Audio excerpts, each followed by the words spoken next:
drive. Jill Biden, the wife of current 2020 Democratic frontrunner Joe Biden, told a group in New Hampshire that despite any of their preferences for other 2020 hopefuls, they should swallow a little bit and vote for the former vice president. Her argument, it appears, is that voters who care about a number of issues should put them aside, despite it being early in the primary, and set their sights squarely on a candidate who can beat President Donald Trump in the next presidential election. "I know that not all of you are committed to my husband, and I respect that," she said.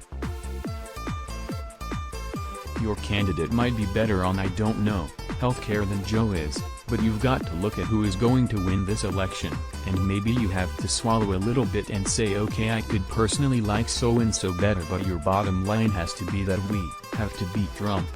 She continued, "I want you to think about your candidate, his or her electability, and who's going to win this race. And so if you're looking at that, you've got to look at the polls, and you know a lot of the times, I say polls don't mean anything, polls don't mean anything, but if they're consistent and they're consistently saying the same thing, I think you can't dismiss that. I mean, you all deal with facts. Dr. Jill Biden, your candidate might be better on the issues than Joe is, but you've got to look at who's going to win the election, and maybe you have to swallow a little bit, but your bottom line has to be that we have to beat Trump."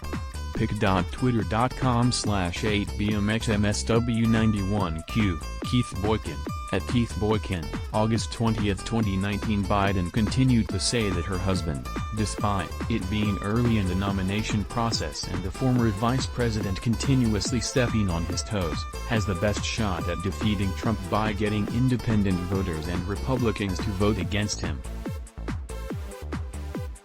"If you look at the polls, if you look at Joe, with his record with independents, we can't just have Democrats who are going to win. You know, we have to include everybody. Our party has to be more inclusive. Which means we have to go to independents and say join us. We have to go to Republicans and say okay, you're a Republican, but you can't tell me that your children are proud of the president."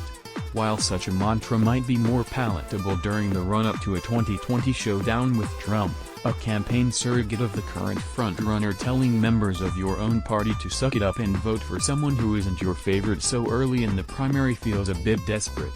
Read more. Let's block ads. Why?